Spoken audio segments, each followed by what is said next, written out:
था कि 1000 प्रश्नों की जो सीरीज हालांकि मैंने कंप्लीट कर रहा था, लेकिन फिर मैंने एक टॉपिक वाइज जो है आप सबके लिए 100 प्रश्नों की जो सीरीज़ है लेके आ रहा हूँ। 100 से ज़्यादा प्रश्न हैं आप लोगों को, ज़्यादा से ज़्यादा कोशिश करेंगे हम लोग 100 प्रश्न कंप्लीट करने के लिए। ठीक है, तो पहला प्रश्न हमारे सामने ये है। हालांकि ये प्रश्न आप लोगों को यूजीसी नेट के लिए इम्पोर्टेंट है, एम्स मेडिकल सोशल वर्क में भी इम्पोर्टेंट है। साथ ही साथ अगर मैं आपसे बात करूं तो एमपी सेट जो सोशल वर्क का एग्ज़ाम होने वाला है 4 जून 2023 को, उसमें भी ये इम्पोर्टेंट होगा। और आप सबको अच्छे से मालूम है कि जो असिस्टेंट प्रोफेसर सोशोलॉजी की वैकेंसी आई है एमपी में, जिसका फॉर्म भरा जाना है 12/4/2023 से 11/5/2023 तक के, इसमें भी आप लोगों के ऐसे प्रश्न देखने को मिल सकते हैं। तो किस विद्वान के अनुसार समाज कार्य एक सामाजिक संस्था है जिसका कार्य पद्धतियों एवं अन्य सामाजिक संस्थानों को व्यक्तिगत एवं पारिवारिक कल्याण हेतु अधिक प्रभावी ढंग से आगे बढ़ाने में सहायता प्रदान करता है। ये एक विद्वान का नाम है क्रॉम्पटन और एक विद्वान का नाम है रोमेनिसियन और एक है बिटमर, एक है रॉबर्ट केल्सो। तो किस विद्वान ने कहा है कि समाज कार्य एक सामाजिक संस्था है, फिर कहा कि व्यक्ति और अन्य सामाजिक संस्थानों को व्यक्तिगत और पारिवारिक कल्याण के रूप में जो है इसको आगे बढ़ाने में एक सहायता करता है सोशल वर्क। तो ये किस विद्वान की परिभाषा है, तो मैं आपको बता देता हूँ। ऑप्शन नंबर जो पहला है क्रॉम्पटन वाला, यही ऑप्शन आपका करेक्ट माना जाएगा, ये ऑप्शन आपका सही है। क्वेश्चन नंबर 2 है कि तलाक के बाद का प्रभाव विशेषताया, जब मामला अभिरक्षण का उठता है तब इसका सबसे हानिकारक प्रभाव सबसे ज़्यादा किस पर पड़ता है। ध्यान से सुनिएगा, तलाक के बाद, जी तलाक के बाद जो होता है प्रभाव विशेषता, जब मामला अभिरक्षा का उठता है तब की बात मैं कर रहा हूँ। और ऐसी कंडीशन पर सबसे हानिकारक जो प्रभाव पड़ेगा वह परिवार पे की, पति पर की, पत्नी पर की, बच्चों पर, बच्चों पर पड़ेगा। हाँ, इसका सही जवाब जो होगा बच्चों पर होगा। सही जवाब आपने दिया है, ऑप्शन नंबर जो डी वाला है बच्चों पर पड़ेगा, ये ऑप्शन सही है। क्वेश्चन नंबर 3 पूछिए। तो जैसे फर्स्ट वाला क्वेश्चन है ना सर, जैसे हम समाज कार्य पढ़ लिया तो हमने तो मोस्टली जो इम्पोर्टेंट जो ऑथर्स हैं हमने उनके वो पढ़ लिया। अब ये नए आ गए हैं तो देखिए, ये मैंने टॉपिक वाइज समाज कार्य के जो हस्तक्षेप का पॉइंट है यूनिट नंबर 10 में, ठीक है, उससे संबंधित ये प्रश्न लिया है। क्वेश्चन नंबर 1 में आप क्या कहना चाहते हैं मुझे आप ये बताएं, एक प्रश्न में क्या है ये। नहीं सर, वो सही है ना। देखिए, हमें तो कुछ विद्वानों से पता है कि उन्होंने ये बोला है, तो अब कोई नया मतलब आ जाता है, हम किस ढंग से पढ़ें कि हमें नहीं, आप केवल यहाँ पे कहने का मतलब हुआ कि किस तरीके से पढ़े कि नए विद्वानों को याद रखें। सिंपल सी बात है, जैसे कि ये एक अपवाद के रूप में होता है, समाज कार्य हस्तक्षेप वगैरह में एकाध विद्वान आ जाते हैं, बट यहाँ आपको ध्यान रखना है। केवल अगर मैं आपसे बात करूँ तो बिटमन ने समाज कार्य की जब परिभाषित किया था तो सन 1942 का है, ये एक विद्वान इम्पोर्टेंट है। 1942 में जो है समाज कार्य के बारे में बिटमन की भूमिका देखने को मिली है। वहीं जब हम बात करते हैं एक सबसे पहले सोशल वर्क को परिभाषित कर लेकर, तो एक एलिस चैनी है जो 1926 में मिला था। वहीं अगर जब हम बात करते हैं तो समाज कार्य एक कला और विज्ञान के रूप में है, तो ये बात फ्रीडलैंडर का है, ये आपको ध्यान रखना होगा। समाज कार्य में जब हम बात करते हैं कि समाज कार्य एक गत्यात्मक कार्य है, तो हम वहाँ पे बीजी खेर का नाम याद रखते हैं। जब बात आती है समाज कार्य में व्यक्ति और पर्यावरण के अंतर संबंध की बात होती है, तो यंग लाड का नाम याद रखना होता है। जब बात आती है समाज कार्य नैतिक मांगों पर आधारित है, तब बात नाम याद रखना पड़ता है कोनफ्का का। जब बात याद आती है कि समाज कार्य एक सामाजिक संस्था के रूप में है, जहाँ पे व्यक्ति और सामाजिक संस्था को पारिवारिक कल्याण के रूप में देखता है, तब नाम याद रखना है क्रॉम्पटन का। ठीक है, इतनी तो बातें सिंपल सी है, ये हमें पता भी होना चाहिए कि अगर आप कोई चीज़ सोशल वर्क में अगर आप पढ़ा रहे हैं तो आपको इतनी चीज़ें तो जानकारी होनी ही चाहिए सोशल वर्क में, है ना। चलिए आगे बढ़ते हैं, और यहीं से प्रश्न पूछे जाते हैं, इन्हीं में से आते हैं, और इससे ज़्यादा कोई पेपर में नहीं पूछा जाता है।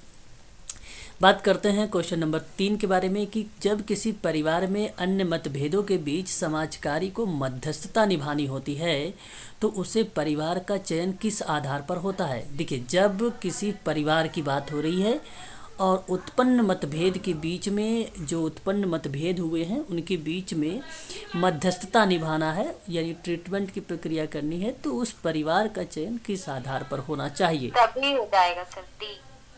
जी सर, उपरोक्त सभी होंगे, सामाजिक। आपने कहा कि क्वेश्चन नंबर 3 का जो होगा वो डी हो जाएगा, सामाजिक अभिगमन भी हो जाएगा, सांस्कृतिक अभिगमन हो जाएगा, अनुष्ठानित अभिगमन हो जाएगा, उपर्युक्त सभी हो जाएगा। यहाँ पे करेक्ट जवाब ऑप्शन नंबर डी ही करेक्ट होगा। मध्यस्थता के रूप में बात हो रही है, तो उस परिवार का चयन हम किस आधार पे करेंगे। हम सांस्कृतिक भी देखेंगे, सामाजिक भी देखेंगे, अनुष्ठान भी देखेंगे, नैतिक मांग भी देखेंगे, भाषाई प्रक्रिया भी देखेंगे।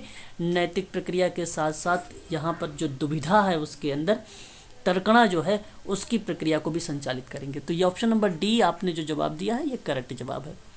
क्वेश्चन नंबर 4 है कि पारिवारिक संकटावस्था में उसका तात्पर्य क्या बनता है। परिवार जो संकटावस्था से क्या तात्पर्य बनेगा। सामाजिक कलंक, मतभेद, तलाक या सभी।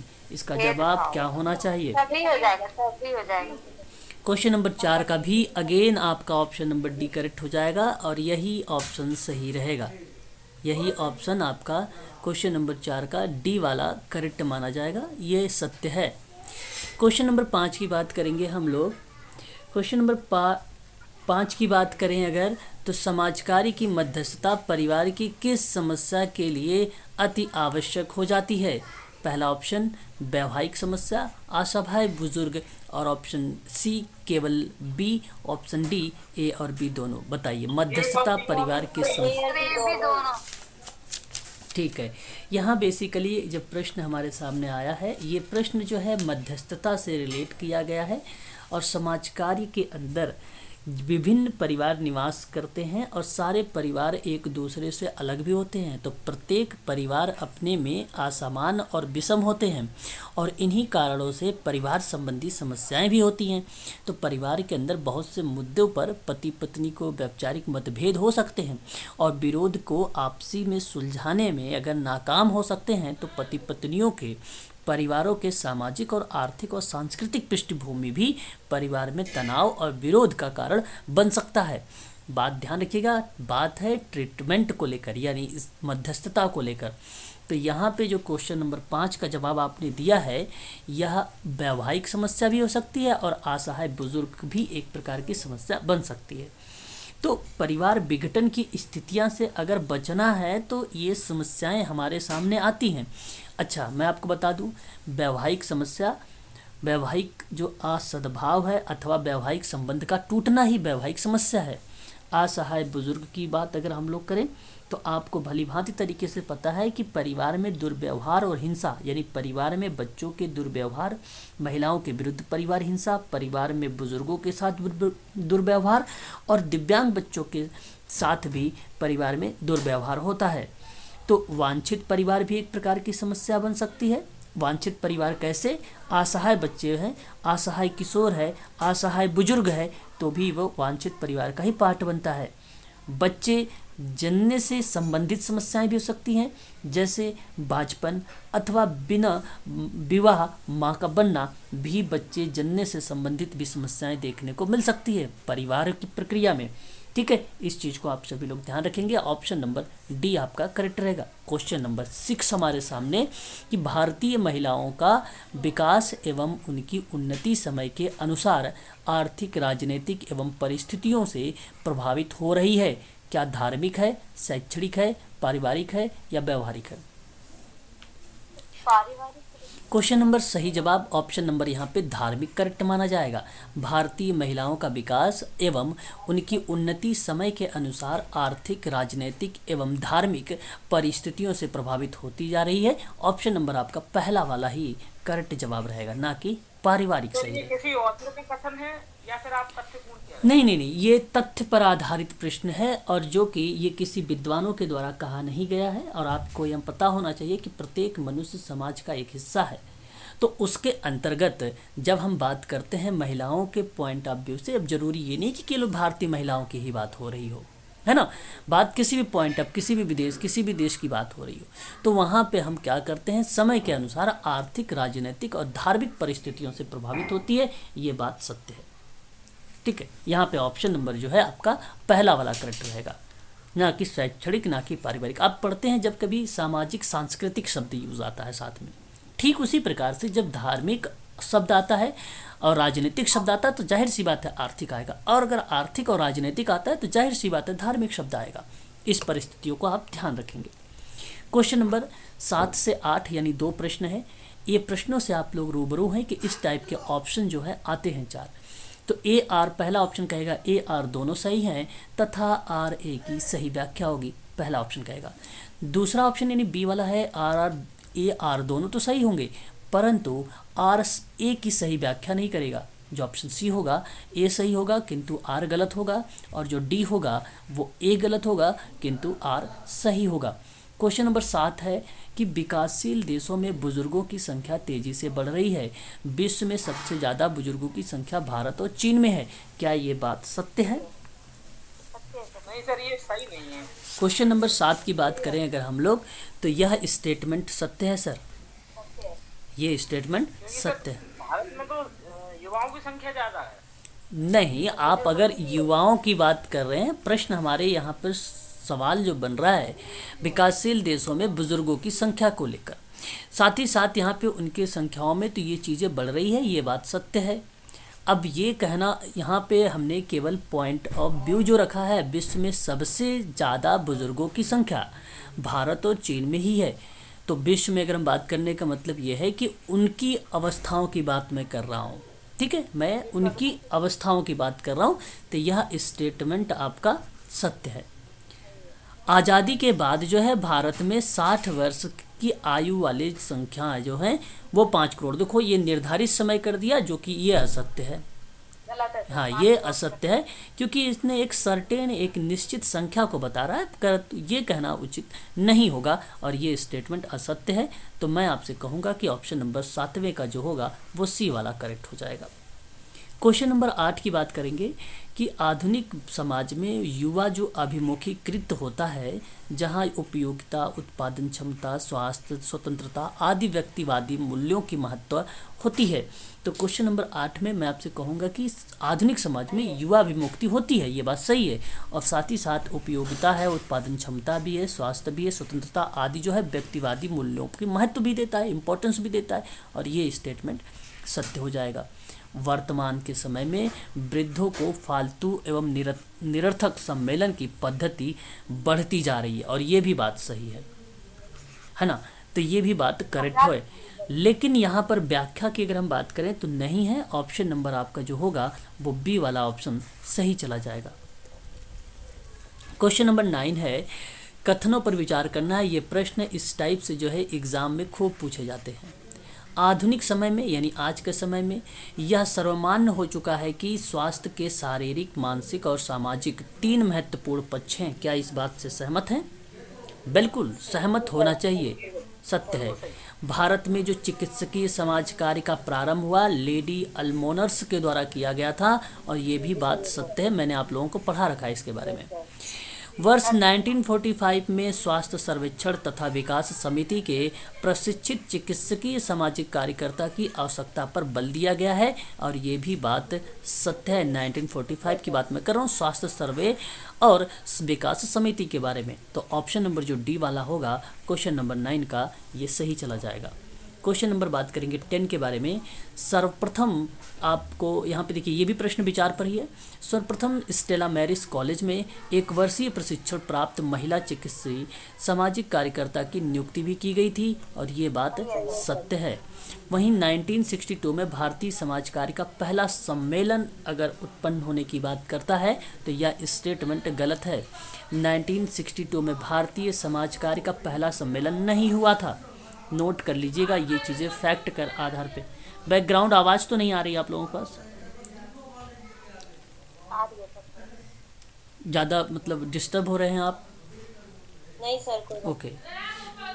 भारतीय समाजकारी का पहला सम्मेलन। देखिए इसी वजह से मैं जो है दिन में क्लासेस नहीं ले पाता था, है ना, रीजंस यही बनता था। ठीक है, चलिए तब भी हम यहाँ पर पढ़ने का प्रयास करेंगे, है ना, समस्याएं तो आती रहती नहीं। हैं। सर, भारतीय समाज का पहला सम्मेलन कब हुआ था? हाँ, भारतीय सामाजिक सम्मेलन जो हुआ था आपको बता दूं एम.जे. रनाडे और रघुनाथ राव के द्वारा जो है सन 1887 में मद्रास में किया गया था। ठीक है, किसके किसके द्वारा? एम.जे. रनाडे और रघुनाथ राव के द्वारा मद्रास में कब किया गया था? 1887 में किया गया था। बात करते हैं कि J group of MG Ranade hospital और Raghunath Rao J group of hospital ने सर्वप्रथम वर्ष 1946 में 1000 प्रतिमाह पर सामाजिक कार्यकर्ता की नियुक्ति की थी। तो मैं आपसे बता दूं ये आपका गलत है। यहाँ ये बात तो सत्य है, आप लोगों को भली भांति लेकिन तरीके से मालूम 1000 होगा। प्रतिमा नहीं है। जे हॉस जे आपने नाम तो सुना ही होगा इस जी सर। हॉस्पिटल का, जे ग्रुप ऑफ हॉस्पिटल। सर, ये वो टाटा वाला ही है ना? नहीं नहीं ये नहीं नहीं ग्रुप ऑफ नहीं, ये ग्रुप ऑफ हॉस्पिटल टाटा अलग है। वाला नहीं, ये अलग है वो अलग है सर। ठीक है, हाँ ये अलग है वो अलग है। और ये जो जे ग्रुप ऑफ हॉस्पिटल की बात मैं कर रहा हूँ, इसकी स्थापना की जब बात आती है तो इसकी स्थापना कब हुई है? तो 1945 में, नहीं नहीं सॉरी 46 में, ये करेक्ट है। परंतु 1000 प्रतिमाह पर सामाजिक कार्यकर्ता की नियुक्ति की गई थी, ये कहना आपके लिए उचित नहीं होगा, इसलिए ये स्टेटमेंट आपका फिर गलत हो जाएगा। ठीक है, तो इसको ध्यान रखिएगा, काफ़ी इंपॉर्टेंट है ये तो प्रश्न मेडिकल सोशल वर्क के फर्स्ट लिए। मेडिकल सोशल वर्कर की भर्ती हुई थी वो जे ग्रुप ऑफ हॉस्पिटल में हुई थी ना? हाँ, यहाँ भारतीय मूल में जो समाज कार्य की नियुक्ति की बात की गई थी, जब प्रति 1000 माह की बात नहीं हुई थी, 250 रुपये प्रति माह पर बात हुई थी। अगर 250 ऑप्शन में होता तब हम इस क्वेश्चन को क्या कर देते, सत्य मार लेते, लेकिन यहाँ पे सत्य नहीं है। ये ग्रुप ऑफ हॉस्पिटल सर कौन सा है, थोड़ा प्रकाश डालिए इस पर। मुंबई का है ये जे ग्रुप ऑफ हॉस्पिटल, मुंबई में इंग्लैंड में जो है चिकित्सकीय समाजकार्य में व्यावसायिक प्रशिक्षण प्राप्त करने के परिप्रेक्ष्य में था ये जे ग्रुप ऑफ हॉस्पिटल। ठीक है, ये आपको ध्यान रखना होगा। ठीक है, जे ग्रुप ऑफ हॉस्पिटल, ये आपको ध्यान रखना। ऑप्शन नंबर आपका करेक्ट चला जाएगा, केवल और केवल पहला वाला करेक्ट है स्टेटमेंट। क्वेश्चन नंबर 11 देखेंगे। सती प्रथा पर निषेध एक अधिनियम बनाया गया था। देखिए मैं कल भी आप लोगों को बताया था, अगर है ना समय पर ज्वाइन करें क्लास, सभी लोगों से मैं कह रहा हूँ, है ना। चलिए, सती प्रथा निषेध एक्ट की अगर मैं बात करूँ तो हाँ, तो आपका जवाब क्या होना चाहिए 11 में? तो आप कहेंगे कि 1829। जब विधवा पुनर्विवाह एक्ट की बात होगी तो 1856 कहेंगे। हिंदू स्त्रियों एवं संपत्ति का अधिकार अधिनियम, मैंने कल आप लोगों को इसके बारे में थोड़ा सा प्रकाश डाला था और मैंने कहा था कि आप लोग ज़रूर इसको याद भी कर रखिएगा। और ये सही जवाब क्या हो जाएगा आपका, यहाँ पर ध्यान रखेंगे सभी लोग, ये 1937।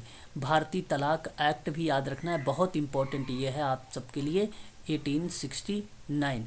तो इसका सही जवाब ऑप्शन नंबर क्या चला जाएगा आपका, बी वाला करेक्ट हो जाएगा। क्वेश्चन नंबर 12 देखेंगे। भारत में सर्वप्रथम बाल न्यायालय, बहुत ही अच्छा सवाल आ गया है क्वेश्चन नंबर 12 नंबर का।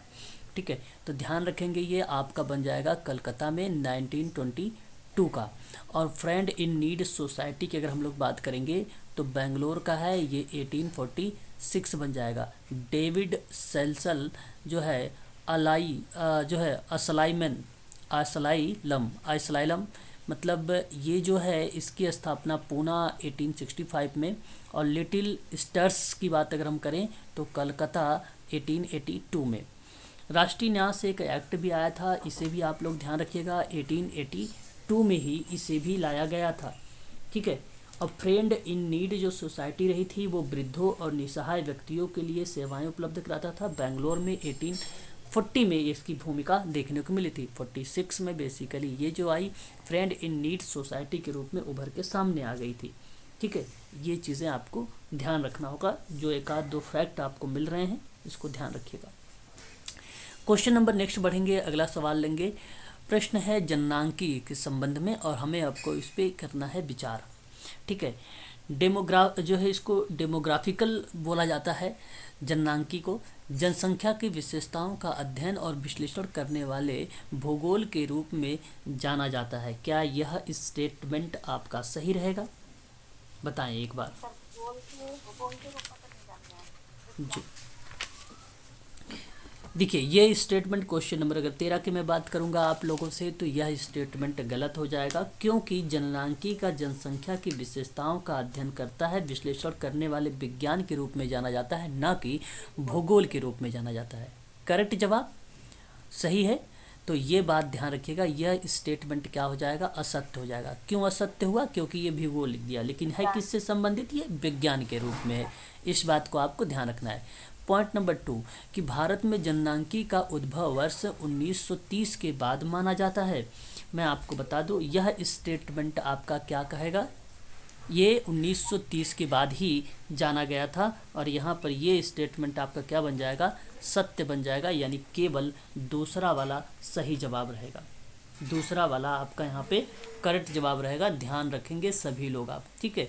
हालांकि बाद में भारत में जो है वर्ष 1901 में जब भारत में कुल जनसंख्या की बात हुई तो 238 मिलियन की बात हुई थी। तो हर जनसंख्या के बाद नए नए डेटा आए तो उसको हम लोग कहते हैं जननांकी परिवर्तन हो रहा है ना, जननांकी परिवर्तन हो रहा है। तो ये चीज़ आपको ध्यान रखना है। क्वेश्चन नंबर 14 का ऑप्शन नंबर जो बी वाला होगा करेक्ट हो जाएगा। क्वेश्चन नंबर 14 की बात करेंगे। निम्नलिखित कथनों पर विचार करते हुए आपसे कह रहा है कि विश्व की आबादी के 17.67% लोग भारत में रहते हैं। क्या ये बात सही है? अच्छा, यहाँ पे मैंने लगा भी रखा है तो ये आपको ध्यान रखना है। हाँ, ये बात सत्य है। और कुल क्षेत्रफल के मात्र में 3.6% का हिस्सा भारत में है और ये बात गलत है। मैं आपको यहाँ पे 2-3 बातें बताना चाहूँगा। जननांकी शब्द का सर्वप्रथम जब प्रयोग हुआ था तो एक विद्वान का नाम आता है अचिले गुलियार्ड। क्या नाम याद आता है? आप नोट कर लीजिएगा। अचिले सबसे पहले, गुलियार्ड, ये सबसे पहले इन्होंने सर्वप्रथम प्रयोग किया था। ये फ्रांसी विद्वान है। 1855 में एलिमेंट्स लेकर इन्होंने एक डेमोग्राफिक करके एक किताब लिखा था सन 1855 में। तो सबसे पहला विद्वान ये था 18। फिर बाद में क्या हुआ, अगर हम बात करें यहाँ पे तो 1954 और 1965 में संयुक्त राष्ट्र संघ के द्वारा विश्व जनसंख्या सम्मेलन का आयोजन किया गया था। तो जननांकी के क्षेत्र को निर्धारित किया गया था। फिर भारत की बात आती है तो भारत में जननांकी का जो उद्विकास हुआ वो 1930 के बाद माना जाता है। 1930 के बाद मानते, यानी 1930 आप कह दीजिए, तब भी आपका करेक्ट जवाब रहेगा। तब भी आपका यहाँ पे करेक्ट जवाब रहेगा।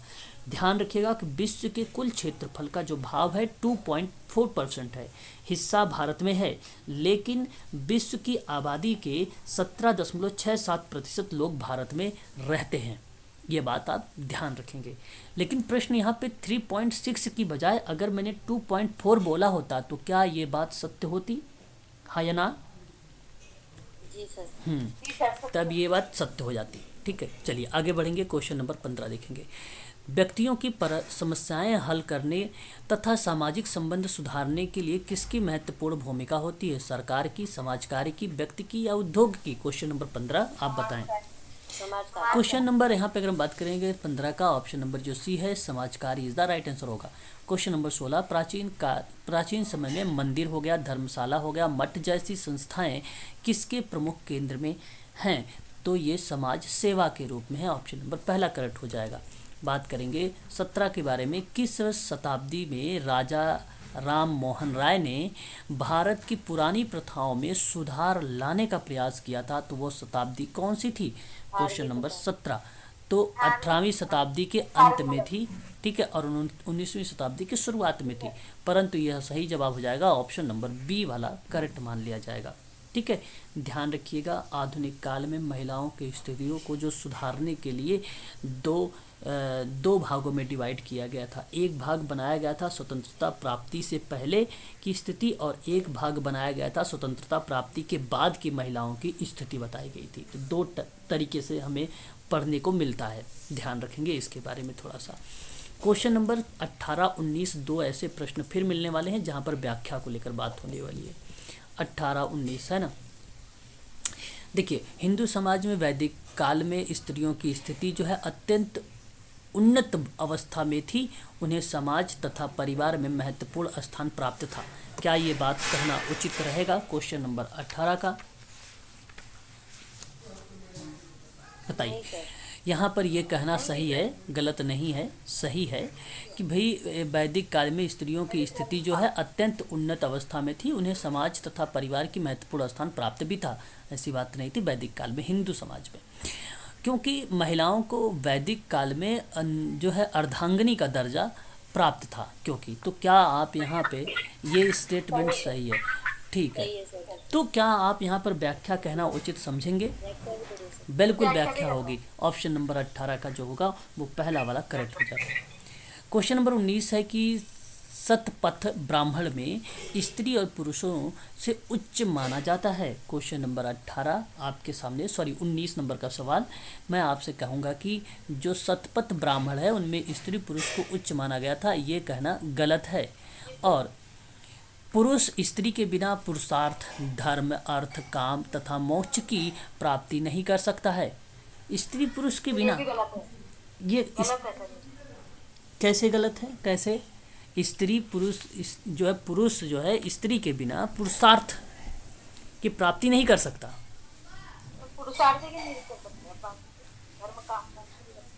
देखिए, सही बात है, यहाँ पे गलत कैसे कह सकते हैं आप बताएं जरा हमें। मेरा कहने मतलब है पुरुष, ध्यान से मेरी बातों को समझने का प्रयास करें, पुरुष स्त्री के बिना पुरुषार्थ की प्राप्ति नहीं कर सकता। और ये बात सत्य है भाई। विवेक संपन्न मनुष्य से है, अर्थात विवेकशील मनुष्यों के लक्ष्यों की प्राप्ति ही पुरुषार्थ है ना। विवेक संपन्न मनुष्य से ही है, अर्थात विवेकशील मनुष्यों की लक्ष्यों की प्राप्ति ही पुरुषार्थ कहलाती है। इसलिए आपका ये स्टेटमेंट सच रहेगा। ऑप्शन नंबर डी करेक्ट हो जाएगा। एक बार म्यूट हो जाइए, बैकग्राउंड आवाज़ आ रही है। स्वतंत्रता से पूर्व जो है भारतीय महिलाओं की स्थिति सुधारने और राष्ट्रीय विकास में उसकी पूरी भागीदारी के लिए बहुत से कानून बनाए गए थे। तो निम्नलिखित में से वो कानून उस समय नहीं बना था। अब ध्यान से इस बात को समझिएगा। भारतीय तलाक के बारे में अभी अभी आप लोगों ने 1869 को देखा है, ठीक है, अभी अभी आप लोगों ने इसके बारे में देखा है। आप लोग ही मुझे बताएं कि मुस्लिम विवाह विच्छेद अधिनियम कब आया था? 1939। आप लोग बताएंगे? ये मैंने कल आप लोगों को बताया भी था 1939 का। अगर याद होगा तो ठीक है, नहीं याद है तो याद कर लो अभी से। हिंदू स्त्रियों का संपत्ति का अधिकार, ये अधिनियम कब आया था? 1937। 1937 हिंदू महिलाओं की संपत्ति का अधिकार अधिनियम था, जहां पे मुख्य रूप से 1937 में हिंदू विधवाओं के संपत्ति अधिकार से संबंधित था। इस चीज़ को आप ध्यान रखिएगा। इस कानून में उन्हें अपने पति की वसीयत ना की गई संपत्ति में अपने बेटों के बराबर हिस्सा प्राप्त करने की अनुमति मिली थी। और यह कानून महिलाओं के संपत्ति अधिकारों से संबंधित मुद्दों को पूरी तरह से हल करने में असफल भी रहा था।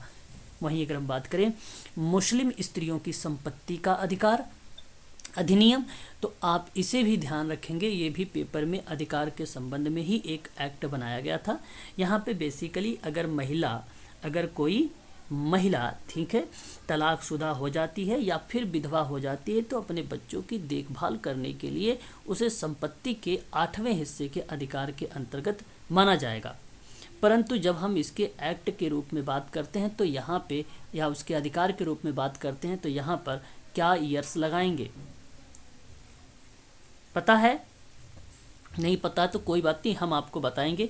यहाँ पे 1939 का जो एक्ट है उसी को रिप्रेजेंट करता है, ये उसी एक्ट को ही रिप्रेजेंट करता है। तो मैं आपसे कहूँगा कि आप सभी लोग यहाँ पे जब जवाब देंगे तो 1937 जैसे मुस्लिम पर्सनल लॉ एक आया था जो आवेदन अधिनियम से था, जो 1937 में आया था। परंतु जब मुस्लिम महिला तलाक और अधिकारों का संरक्षण की बात हुई थी तो आप ध्यान रखिएगा 1939 को ध्यान में रखते हुए ध्यान से रखिएगा, तो यहाँ पे 1986 में एक एक्ट बनाया गया था जो मुस्लिम स्त्रियों के संपत्ति अधिकार से रिलेट करता था। तो आप जरा मुझे बताएं इसका सही जवाब अब कौन सा होना चाहिए? यही होगा, मुस्लिम स्त्रियों का। ओके, तो क्वेश्चन नंबर 20 की बात अगर हम बात करेंगे यहाँ पे तो डी वाला ही करेक्ट हो जाएगा। Option number D is the right answer. बात थी किसी बच्चे ने अभी अभी एक कीवर्ड्स पकड़ा था स्वतंत्रता से पहले भारतीय महिलाओं की स्थिति को सुधारने के लिए, और यही आपका सही था। ऑप्शन नंबर हाँ यही सही हो जाएगा।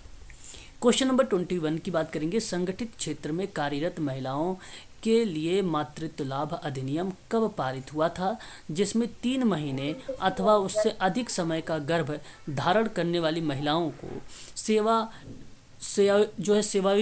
सेवा योजित करने का प्रतिबंध लगाया गया था। तो वह ऑप्शन कौन सा करेक्ट चला जाएगा? क्वेश्चन नंबर बताइए 21 का। Option A. बहुत बढ़िया। यहाँ पर आप लोगों ने ऐसे प्रश्नों को कई बार कर रखा है मातृत्व लाभ अधिनियम को लेकर, और यहाँ पे उस अधिनियम को थोड़ा सा परिभाषित करते हुए प्रश्न पूछ लिया। ऑप्शन नंबर ये सही चला जाएगा।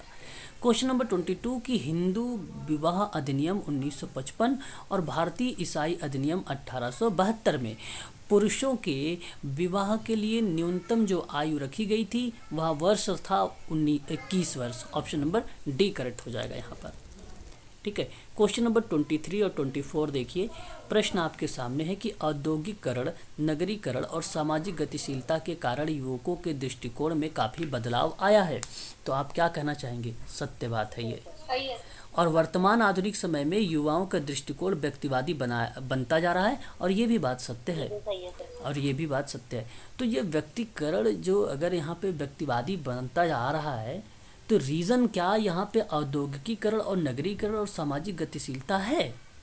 यदि है तो व्याख्या है, और यदि नहीं है तो व्याख्या नहीं है। बात करें क्वेश्चन नंबर 24 में कि प्राचीन भारत में वृद्धों को जो आदर और सम्मान प्राप्त था वह आधुनिक दौर से आते आते क्षीण हो जाती है। क्या ये बात सही लग रही है? बिल्कुल सत्य है।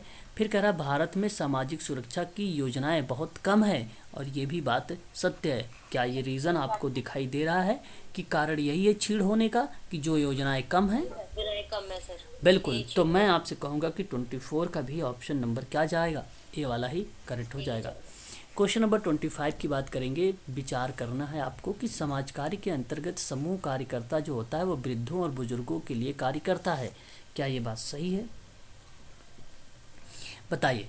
बिल्कुल सही बात है ये बात। अगर हम करते हैं पॉइंटों में कि पिछड़े वर्ग की गरीब महिलाओं को आर्थिक रूप से सक्षम बनाने हेतु तो स्वर्णिम योजना का भी प्रारंभ किया गया था। बहुत ही अच्छा सवाल है। स्वर्णिम योजना महिलाओं के लिए, तो महिला विकास के सशक्तिकरण के लिए बेसिकली 2001 में घोषित महिला स्वयं सिद्धा योजना थी, वो भी थी। स्वर्णिम योजना भी था, वो भी था, जहाँ पे यूज़ में लाया गया था। महिलाओं को अत्यंत अल्प ब्याज पर 50,000 तक का ऋण प्रदान करने की बात की गई थी स्वर्णिम योजना में। और एक था महिला डेयरी योजना, जहाँ पे महिला दुग्ध सहकारी समिति का गठन हुआ था। तो ग्रामीण महिलाओं की स्थिति सामाजिक आर्थिक दृष्टिकोण से उन्नत और मजबूत बनाने की बात भी कही गई थी। तो 3 योजनाएं काफ़ी फेमस रही थी, और ये तीनों की तीनों सरकारी योजनाएं थीं, जहाँ पर ये भी स्टेटमेंट आपका सही चला जाएगा। एकल परिवार में वर्चस्व बढ़ाने के कारण वृद्धों की अपेक्षा की जाने लगी है, और ये बात असत्य है। नहीं, ये असत्य है आपकी। यहाँ पर ये बात आपकी असत्य है। तो मैं आप लोगों से यहाँ पे कहूँगा कि ऑप्शन आप लगाने का प्रयास करेंगे सी वाले को, ऑप्शन नंबर सी वाले को लगाने का प्रयास करेंगे। स्वर्णिम योजना कब शुरुआत हुई है? अगर आपसे प्रश्न आ जाए पेपर में तो क्या जवाब देना आप उचित समझेंगे? बताएं। देखिए, आपने एक तो नाम सुना होगा स्वर्णिम चतुर्भुज योजना करके, जो बेसिकली 1999 में ये योजना बनी थी, और 2001 में आधिकारिक रूप से ये इसका निर्माण जो है पूरा हो गया था। और इस योजना में जब हम बात करते थे तो यहाँ पर बेसिकली स्वर्णिम योजनाओं को लेकर जो चर्चा हुई थी वो भारत के अंतर्गत जो है एक एक नए एक्सप्रेस हाईवे का निर्माण के संबंध में था कि जो सड़क के 4 और 6 लाइन को विस्तार से रूप में बताने का प्रयास किया गया था। तो इसके अंतर्गत बेसिकली 4 महानगर आते थे। एक दिल्ली थी, मुंबई थी, चेन्नई था और बेंगलुरु था। ये बात तो आपको पता होना चाहिए आप सब लोगों को। क्या ये बात 2015 जी 2015 में नहीं, भारत में स्वर्णिम योजना का जो इसका बेस बनाया गया था, जो रखा गया था नगरों से जोड़ने के लिए, कि 1999 का ही स्टेटमेंट आपका सही रहेगा, है ना। 1999 में तो उस समय अटल बिहारी वाजपेयी ने 24 अक्टूबर 1998 में परियोजनाओं की घोषणा भी कर दिया था इन्होंने, ठीक है उसकी। तो यह योजनाएं जो है 2012 में जाकर परियोजना पूर्ण हुई थी 2012 में, ठीक है। तो कहीं कहीं 2015 भी मिलता था, हालांकि वो कार्य पर लेकर चर्चा हुई थी, परंतु आप यहाँ पे अगर जवाब भी लगाएंगे तो 2012 को ही लगाएंगे स्वर्णिम योजना को, ना कि 2015 को लगाएंगे, 2012 को ही आप मैच करेंगे। क्वेश्चन नंबर नेक्स्ट देखिए 26 नंबर का, कि भारत में 14 वर्ष से आयु तक के बच्चों को निःशुल्क और अनिवार्य शिक्षा देने का प्रावधान है। क्या ये बात सत्य है? बिल्कुल ये बात सत्य है। सामाजिक कार्यकर्ताओं का उद्देश्य है कि यह अधिक से अधिक समस्याओं को जड़ से खत्म करे। बिल्कुल ये बात सत्य है। हाँ, बच्चों को किसी भी प्रकार का शोषण खिलाफ उन्हें सुरक्षा प्रदान करना सिर्फ परिवार की ही जिम्मेदारी है। क्या ये बात सही लग रही है? गलत हो जाएगा। इसलिए क्वेश्चन नंबर 26 का आप लोगों को ऑप्शन नंबर सी में देखेंगे तो पहला दूसरा है, यही सही जवाब है। गलत होने का रीज़न था सिर्फ लगा के, यानी केवल को लगा के। और जब इस तरीके के ऑप्शन में आते हैं तो आप लोगों को मैंने कई बार बता रखा है कि प्रश्न के आधार पे बताता है, परंतु केवल और सिर्फ 99% ऑप्शन जो है उसके गलत की तरफ जाते हैं। कारखाना एक्ट 1948 है, ये आप जानते हैं। खान एक्ट की बात करता हूँ तो 1952 आता है। आप सभी लोग बताइए, बागान श्रम अधिनियम की अगर मैं बात करूँ तो आप लोग किसको लगाना चाहेंगे? 1950 जी 1951। और बाल सेवा योजना अधिनियम की बात करूंगा तो किसका नाम लगाना चाहेंगे? 1938 हो जाएगा। हाँ, तो इसका सही जवाब क्या चला जाएगा? Option number D. Question number 28 देखेंगे हम लोग। 22 अगस्त 1974 को, 22 अगस्त 1974 की अगर हम लोग बात करेंगे तो राष्ट्रीय बाल नीति की घोषणा की गई। और 3 दिसंबर 1974 की अगर हम लोग बात करेंगे तो किसको लगाने का प्रयास करेंगे? प्रधानमंत्री की अध्यक्षता में राष्ट्रीय बाल परिषद का गठन हुआ। और वर्ष 1979 की अगर हम लोग बात करेंगे तो यह संयुक्त राष्ट्र के द्वारा अंतर्राष्ट्रीय बाल वर्ष घोषित किया गया था। और 1967 की अगर हम लोग बात करेंगे तो ये परिवार एवं बाल विकास परियोजना का प्रारंभ हुआ था। बहुत इम्पोर्टेंट सवाल है यूजीसी नेट सोशल वर्क के लिए, है ना। बच्चों के संबंध में पूरा फैक्ट दे दिया है। इनसे ज़रूर आप लोगों से प्रश्न मिलेंगे, चाहे वो पॉइंट में मिले, चाहे वो विचार में मिले, चाहे वो फैक्ट में मिले। 28 बहुत सारे टॉपिक को कवर कर रहा है क्वेश्चन नंबर, तो इसका सही जवाब ऑप्शन नंबर पहला ही करेक्ट हो जाएगा। बात करेंगे क्वेश्चन नंबर 29 के बारे में। निम्नलिखित में से आपको कथनों पर विचार करना है। पहला पॉइंट है, चिकित्सकीय समाजकारी व्यावसायिक समाजकारी का एक विशेषीकरण या क्षेत्र माना जाता है। क्या ये बात कहना उचित रहेगा? तो मैं आपसे कहूँगा कि यहाँ पर ये स्टेटमेंट सत्य है। और 1947 में स्वास्थ्य सर्वे, अभी मैंने आपको बताया भी था, जो है विकास समिति ने प्रशिक्षित चिकित्सकीय सामाजिक कार्यकर्ता की आवश्यकता पर बल दिया था। और ये भी सही है। ऑप्शन नंबर आपका सी करेक्ट हो जाएगा। बहुत अच्छा सवाल है 30 नंबर का, कि अनुच्छेद 15 के 3 में व्यवस्था की गई है कि राज्य की महिला को लेकर और बच्चों को लेकर इसका प्रावधान का अधिकार है। 30 वाला मैंने कई बार रिपीट भी हो चुका है, इसलिए आप ध्यान रखेंगे ये स्टेटमेंट सत्य हो जाएगा। 24 की बात करेंगे तो 14 वर्ष से कम आयु के बच्चों को कारखाना और अन्य प्रकार के जो जोखिम युक्त कार्य हैं उसमें नियोजित किए जाने के निषिद्ध बताया गया है, यानी ये भी सत्य है। आपका सी वाला करेक्ट हो जाएगा यहाँ पर। क्वेश्चन नंबर बात करेंगे 31 के बारे में, और आपके सामने है कि जनसंख्या ने समाज के किस पक्ष को सर्वाधिक प्रस्तावित किया है? जनसंख्या ने, है ना। तो मैं आपको बताना चाहूँगा यहाँ पर कि आर्थिक भी है और सामाजिक भी है। ऑप्शन नंबर डी आपका करेक्ट हो जाएगा। ए और बी आपका सही माना जाएगा। जनसंख्या के पॉइंट ऑफ व्यू से ये बात की जा रही है आप लोगों से। आगे बढ़ेंगे और नेक्स्ट सवालों पर थोड़ा सा चर्चा देखेंगे। 32 नंबर का, कि वर्तमान समय में जो नाभिकीय परिवार है उसका क्या मीनिंग बनता है? जिसको नाग एकल परिवार, न्यूक्लियर फैमिली। इसी को हम लोग आधुनिक परिवार के नाम से भी जानते हैं, है ना। ये बात आपको पता होना चाहिए। तो इसका जो 32 का जो जवाब जाएगा, ऑप्शन नंबर पहला चला जाएगा, एकल परिवार। बात करेंगे 33 के बारे में कि परिवार के जननांकी में परिवर्तन के लिए सबसे महत्वपूर्ण तथ्य क्या हो सकता है। 33 हमारे सामने है। तो इसका सबसे महत्वपूर्ण तथ्य तो भाई सामाजिक स्थिति भी है, संस्थान का हस्तांतरण भी है और आर्थिक स्थिति भी है, इसलिए ऑप्शन नंबर जो डी जाएगा करेक्ट हो जाएगा।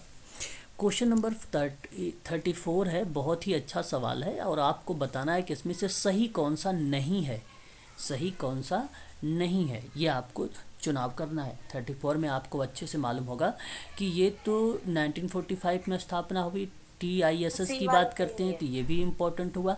भारतीय समाज कार्य का सम्मेलन भी मैंने आपको बता दिया 1959 में, ठीक है। अभी अभी मैंने एक और नाम बताया था महादेव गोविंद रानाडे के बारे में और विश्वनाथ के बारे में, ठीक है, मद्रास में 1887 का भी, वो भी सम्मेलन आपको ध्यान रखना है। और यहाँ पे जब बात हुई तो JJ ग्रुप ऑफ हॉस्पिटल जो कलकत्ता में है वो 1000 पे तो बात हुई नहीं है, कितने रुपए बात हुई है, 250। हाँ, तो ये आपको ध्यान रखना है। बात करेंगे 35 में, बताइए प्रोत्साहन प्रशिक्षण निर्देशन, 3 एक ऐसे शब्द हैं जिसमें युग्म सही नहीं है। 3 में ऐसा कौन सा जो है उसकी परिभाषा सही तरीके से नहीं बता रही है। 35 आपके सामने। तो मैं आपसे कहूँगा कि देखो जब बात हो कार्यकर्ता, देखो इसमें सही नहीं है, बात को ध्यान से समझने का सभी लोग। प्रश्न में पूछा है वो परिभाषा जो है सत्य नहीं है। तो पहली बात तो ये है कि भी प्रोत्साहन जो है वो कार्यकर्ता सेवार्थी के अंतर्निहित क्षमताओं को महत्व प्रबल देता है, तो मोटिवेट होता है, ये बात सही है। और कार्यकर्ता सेवार्थी की समस्या उसके व्यवहार और प्रकृति का विश्लेषण और ज्ञान और अनुभव के द्वारा होता है, ये संप्रेषण का प्रक्रिया भी सही हो जाती है। निर्देशन बेसिकली डायरेक्शन की बात होती है। तो कार्यकर्ता और व्यावसायिक संबंधों की सीमा उल्लंघन किए बिना रोगियों की भावना और मनोवृत्तियों को नियंत्रण करना निर्देशन नहीं होता है, ये निर्देशन नहीं होता है। तो मैं आपसे कहूँगा कि केवल यहाँ पर जो कथन सत्य नहीं है वो सी वाला सत्य नहीं है, डायरेक्टिंग की बात होती है, काउंसलिंग की बात होती है यहाँ पर, ठीक है। ऑप्शन नंबर 3 केवल यहाँ पे करेक्ट हो जाएगा। 2 प्रश्न और मिलेंगे आपको जहाँ पे व्याख्या है, व्याख्या नहीं को लेकर रिप्रेजेंट करेगा।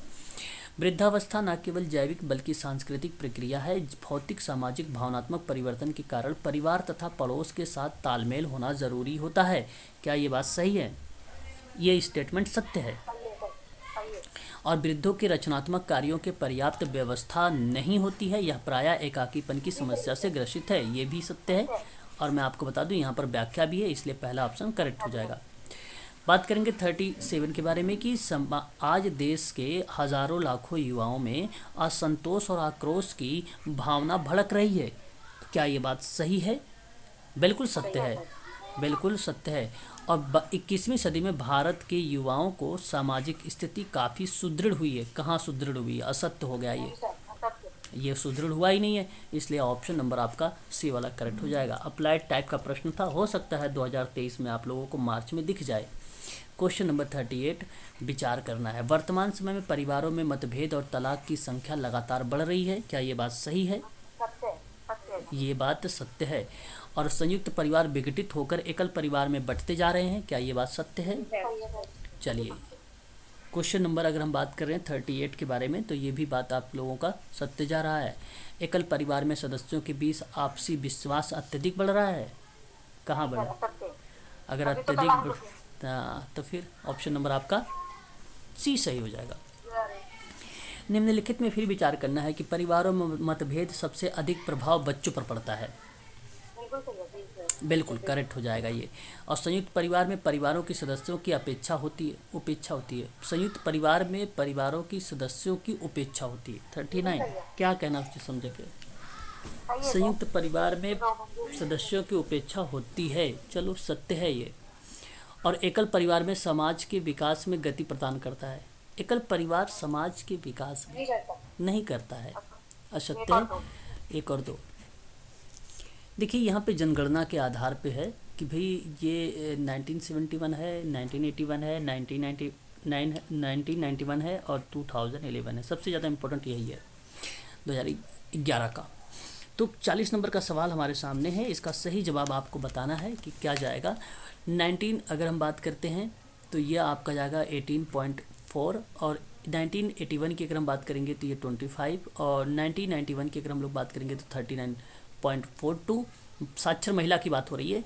और बात करेंगे 2011 में तो 65.46% है। यह ऑप्शन आप ध्यान रखिएगा, पहला वाला ही करेक्ट हो जाएगा, सामने सामने मिलाया हुआ है। ठीक है, ध्यान रखिएगा। एक तो ऐसे प्रश्न जब आते हैं जनगणना में, ट्रिक बता रहा हूँ, और एक प्रश्न जब पंचवर्षीय योजना को रिप्रेजेंट करता है, पंचवर्षीय योजना को रिप्रेजेंट करता है, यानी आप ये कह लीजिए कि कोई अगर एक लंबी सीरीज हो, कोई टॉपिक की एक लंबी सीरीज हो और बीच से कोई प्रश्न उठा के दिया हो और वो सम्मिलित करने के लेकर, तो ये मैं ट्रिक बता रहा हूँ, हमेशा सामने सामने ही सत्य होता है, ये बात ध्यान रखिएगा, सामने सामने का ही सत्य होता है ना। तो क्योंकि इतने अच्छा, जैसे अगर अभी इसी में पंचवर्षीय योजना में अगर मैं बात करूं तो जैसे कब कितना वृद्धि हुई, कितना परसेंट, कितनी हानि हुई, बात को समझिए ना, बात को समझिए। यहाँ पे सूची क्रम से ज़्यादा की तरफ नहीं जा रहा है, मैं आपसे ये बताने की कोशिश कर रहा हूँ ट्रिक की, ताकि सवाल सही हो।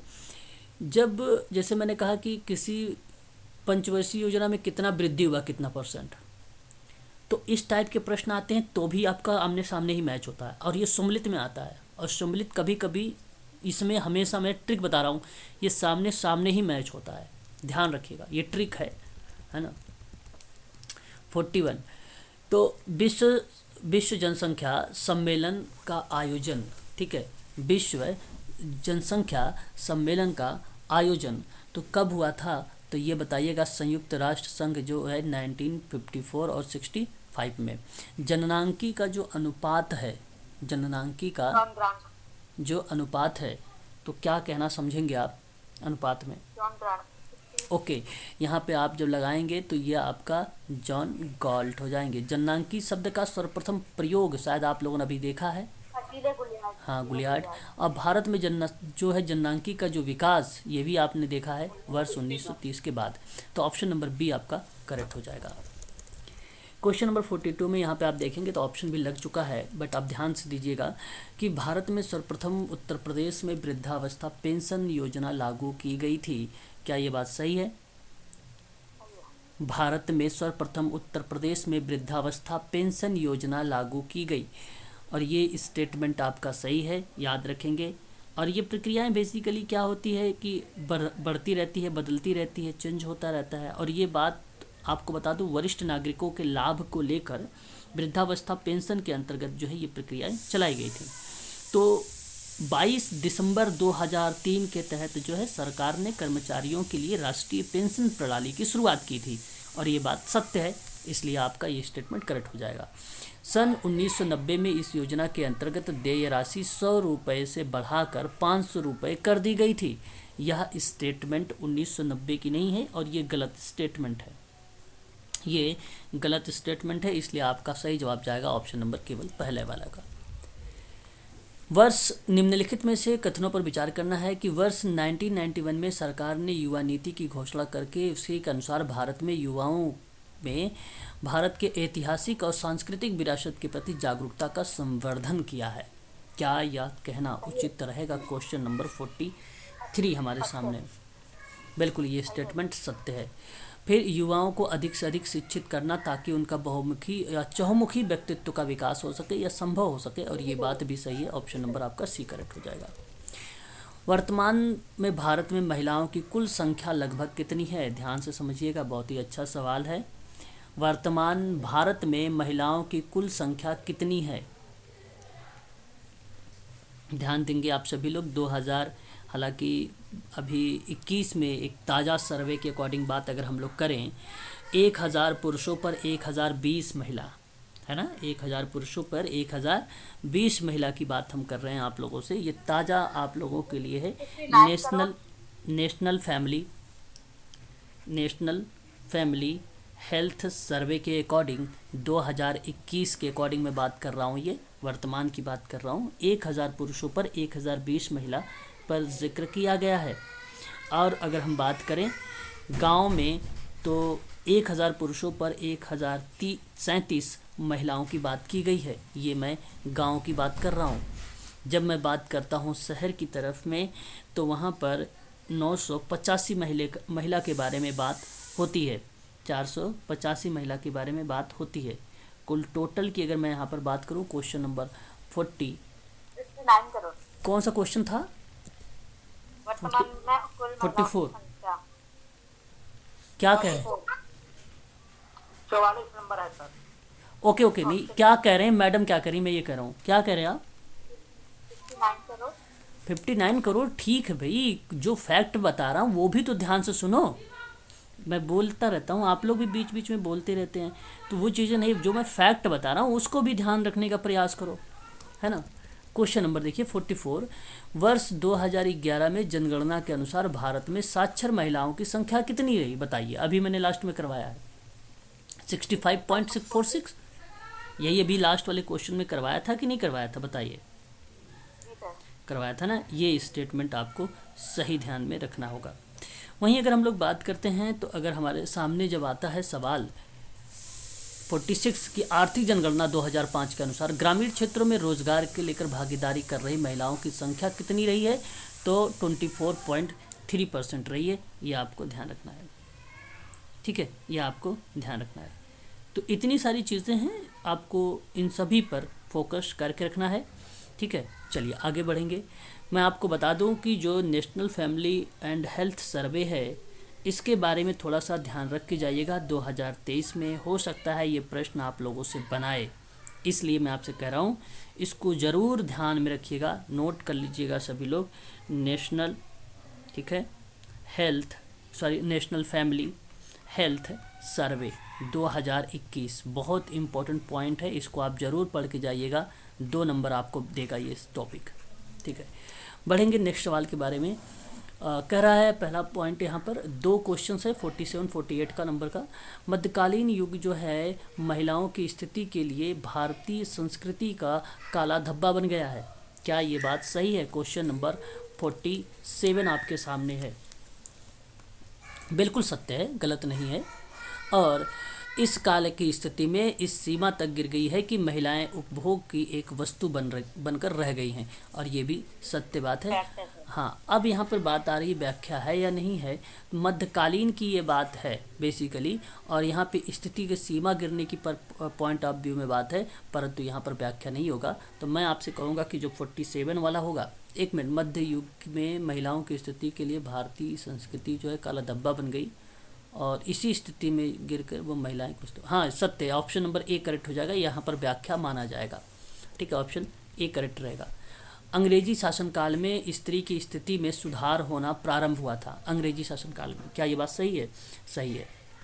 वहीं अगर हम बात करें, क्योंकि इस काल में स्त्री शिक्षा रोजगार की मान्यता भी मिली, प्रारंभ हो गई थी, ये भी सत्य और व्याख्या भी होगा, इसलिए ऑप्शन नंबर आपका पहला करेक्ट हो जाएगा। एक ट्रिक बता देता हूँ, जब भी कभी आपको कारण के बाद क्योंकि शब्द आता है, तो मैं आपको बता दूँ कि व्याख्या होगा, ये ट्रिक आपका सही रहता है, ऑप्शन नंबर ए, ध्यान रखेंगे, ये व्याख्या होता है। क्वेश्चन नंबर 49, जब जननांकी की जनसंख्या की विशेषता का अध्ययन और विश्लेषण करने वाले डैश के रूप में जाना जाता है? क्वेश्चन नंबर 49 सही जवाब ऑप्शन नंबर बी, विज्ञान के रूप में, ना कि भूगोल के रूप में।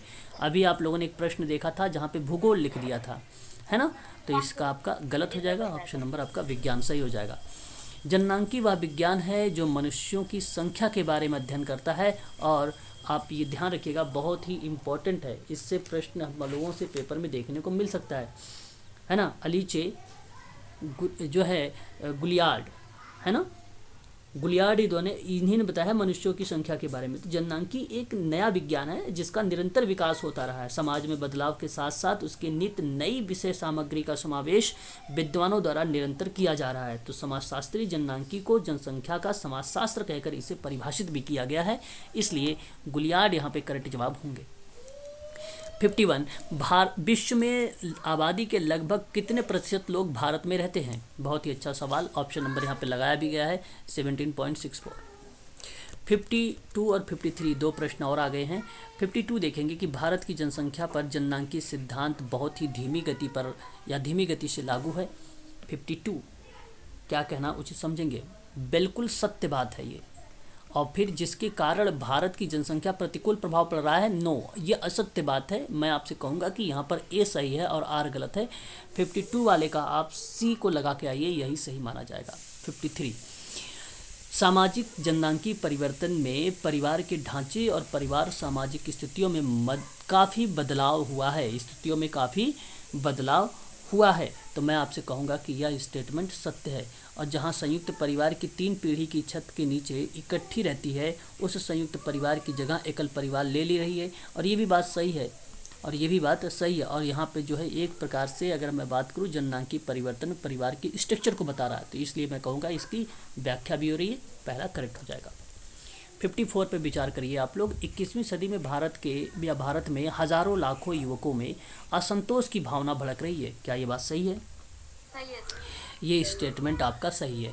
फिर आज बढ़ती हुई बेरोजगारी में युवा अपने आप स्थापित करने में असफल भी हो रहे हैं, ये भी बात सही है। समाज में भ्रष्टाचार और असंतोष के लिए युवा भी जिम्मेदार है, गलत। कहाँ से ये गलत है? सही कोई कह रहा देखो ये भी सही।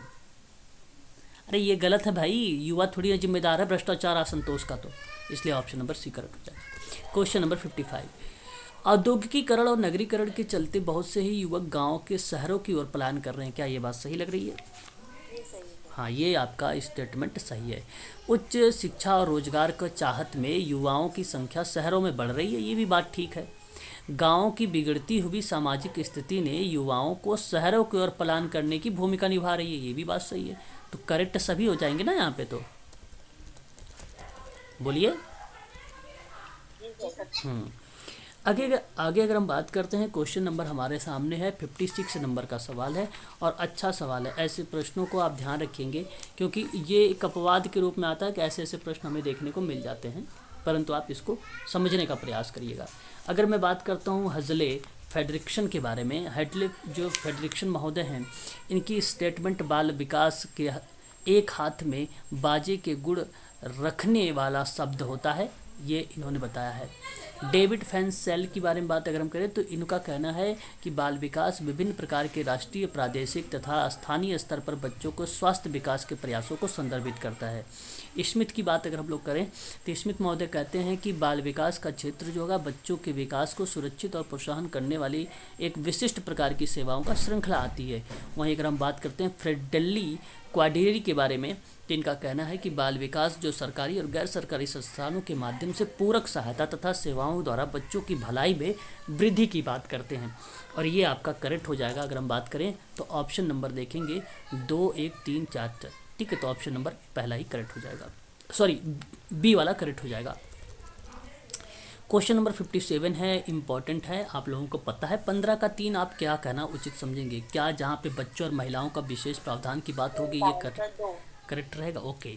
फिर अगर हम बात करें 24 में, तो 24 क्या आप ये कहना उचित समझेंगे कि 14 वर्ष से कम बच्चों को कारखाना और अन्य प्रकार के जोखिम भरे कार्य से निषिद्ध किया जाए? 42 के बारे में हम लोग बात करें यहाँ पे, तो 43 कहता है कि आपसे, हाँ, 14 वर्ष से आयु के बच्चों को निःशुल्क और अनिवार्य की बात। अच्छा, यहाँ पे सॉरी, हाँ, 42 जो हो जाएगा वो राज्य के न्याय संगत और मनोचित दशाओं को सुनिश्चित करने में प्रसूति सहायता की बात करता है ना? तो इसका सही जवाब चला जाएगा कौन सा ऑप्शन, बता दीजिए एक बार। ए वाला करेक्ट हो जाएगा ना? बात करते हैं 58 के बारे में। निम्नलिखित कथनों पर विचार करिए। वैदिक काल में धार्मिक संस्कारों के अवसरों पर पत्नी को पिता के बराबर भी माना गया है। 58 आपके सामने है, ये बात सत्य है। और अपत्नीक व्यक्ति को यज्ञ संपादन का अधिकार नहीं था, और ये भी बात सत्य है। ऑप्शन नंबर आपका यहाँ पे सी वाला करेक्ट हो जाएगा। 59 निम्नलिखित कथनों पर विचार करना है आपको कि उत्तर वैदिक काल में महिलाओं की स्थिति वैदिक काल से ही अधिक उन्नत अवस्था में पहुंच गई थी। तो ये स्टेटमेंट क्या सही है 59 का? बताइए, गलत स्टेटमेंट है ये। बात करते हैं, उत्तर वैदिक काल में महिलाओं को वेद पाठ की मनाही की गई और उनके यज्ञ करने पर प्रतिबंध लगाया गया था, ये तो सत्य है। तो मैं आपसे कहूँगा केवल 2 वाला सही माना जाएगा, यहाँ पर बी ऑप्शन करेक्ट हो जाएगा। 60 आपके पास आ गया। जब व्यक्ति सामान्य जीवन में असामान्य जीवन की पद्धति का शिकार होता है तो उसे किस प्रकार का समस्याओं का सामना करना पड़ता है? बताइए, मानसिक रूप से बीमार, मानसिक रूप से बीमार, दिव्यांगता, ऑप्शन गंभीर बीमारी, ऑप्शन नंबर डी करेक्ट हो जाएगा। 61, डी। विशेष आवश्यकताओं वाले जो व्यक्ति होंगे उन व्यक्तियों की सहायता देने में या देने के समाज कार्य के एक क्षेत्र के रूप में किसका विकास हुआ है? तो आपको बताना है यहाँ पे किसका विकास हुआ है। चिकित्सकीय समाज कार्य का विकास हुआ है, ऑप्शन नंबर बी करेक्ट हो जाएगा। 62, आधुनिक युग में यह माना जा चुका है कि स्वास्थ्य के 3 महत्वपूर्ण पक्ष हैं, शारीरिक और सामाजिक। तो जानते हैं एक क्या होगा?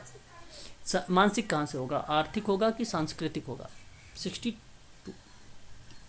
मानसिक, ऑप्शन शारीरिक, मानसिक, सामाजिक। आधुनिक युग में किस चीज़ों पर बात होता है? सामाजिक, आर्थिक, मानसिक, ऑप्शन नंबर ए करेक्ट हो जाएगा। वैज्ञानिक, आर्थिक, सांस्कृतिक की बात होती है तो ये महिला के रूप में होती है। किसके वर्चस्व के कारण बुजुर्गों की अपेक्षा बढ़ने लगी है? सभी चीजों के कारण, ये सभी वर्चस्व, किसके वर्चस्व के कारण बुजुर्गों की अपेक्षा बढ़े? एकल परिवार की वजह से बढ़े। परिवार। हाँ, ऑप्शन नंबर सी करेक्ट हो जाएगा।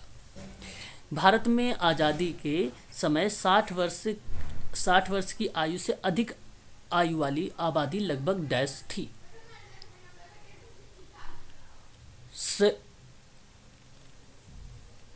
ये क्या है भी? सेवा करोड़, सवा करोड़ होगा ना, सवा करोड़ है, सवा करोड़ है, 2 करोड़ है, 2.25 करोड़ है, 5 करोड़ है।